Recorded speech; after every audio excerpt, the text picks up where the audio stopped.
प्रणाम। मैं जदुवंशी।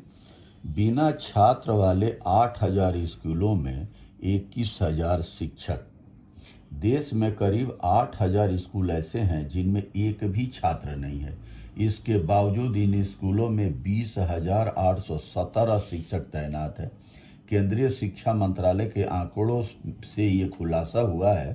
सत्र 2024 और 25 में बिना बच्चे वाले सबसे अधिक पश्चिमी बंगाल में है। इससे पहले ऐसे स्कूलों की संख्या 12,954 थी। पिछली बार की तुलना में बिना बच्चों वाले स्कूलों की संख्या करीब 5,000 घटी है। इनमें पश्चिम बंगाल में यहाँ 3,812 स्कूलों में कुल 17,965 शिक्षकों की तैनाती है। इन स्कूलों में एक भी बच्चों का दाखिला नहीं है। तेलंगाना, यहाँ 2,245 स्कूलों में 1,016 शिक्षकों को तैनात किया गया है, लेकिन इन स्कूलों में एक भी बच्चे पढ़ने नहीं आते हैं।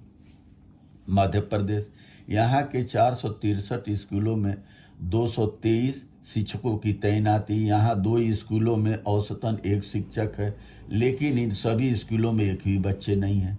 उत्तर प्रदेश, यहाँ 81 स्कूलों में एक भी बच्चे पढ़ने नहीं आते हैं। उत्तर प्रदेश शिक्षा परिषद ने स्कूलों की मान्यता वापस लेने की घोषणा की।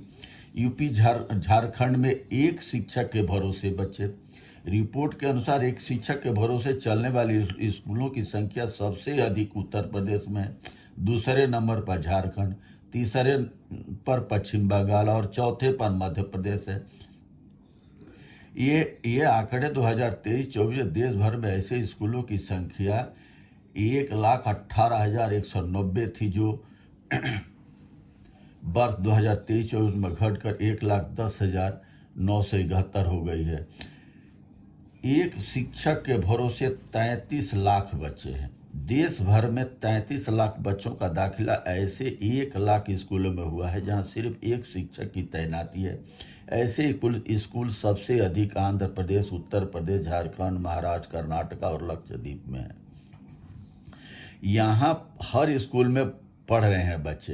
केंद्र शासित प्रदेश दिल्ली, पुडुचेरी, दादर नगर हवेली, अंडमान निकोबार द्वीप समूह, लक्षद्वीप, गगनद्वीप और चंडीगढ़ तथा राज्यों में हरियाणा, महाराष्ट्र, गोवा, असम, हिमाचल प्रदेश, छत्तीसगढ़, नागालैंड, सिक्किम, त्रिपुरा में भी हर स्कूल में बच्चे पढ़ रहे हैं, मगर इनकी संख्या कम है।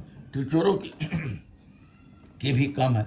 तो भारत सरकार शिक्षा बजट हर साल घटाती चली जा रही है। शिक्षा पर ध्यान नहीं है। एक तरफ शिक्षा पर हमारे भारत सरकार का ध्यान नहीं है, दूसरी तरफ जो शिक्षित नौजवान हो रहे हैं उनके लिए नौकरी, काम धंधे के लिए न कल कारखाने, न फैक्ट्रियाँ, न रोजगार पैदा किए जा रहे हैं।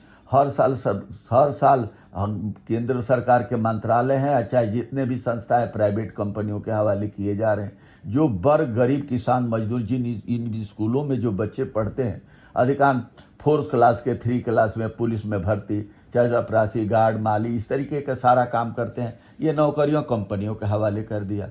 उधर शिक्षा में कमी होती चली जा रही है किसान, मजदूर, पिछड़े, दलित, आदिवासी बच्चों को, और इधर तुम्हारा वो ये शिक्षा व्यवस्था, नौकरियां भी खत्म होती जा रही।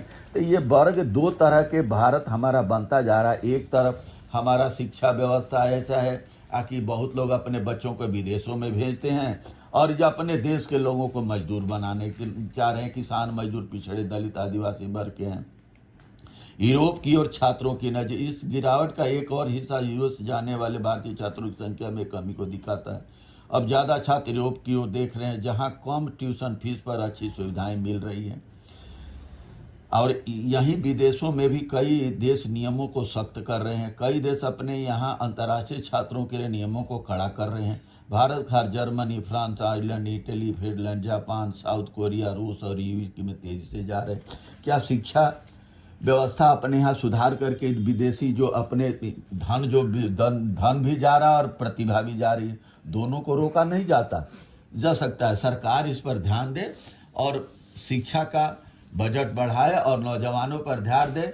नहीं तो एक टाइम ऐसा आ जाएगा कि हमारा देश सिर्फ बूढ़ों का हो जाएगा और आबादी बिल्कुल घटती चली जा रही है।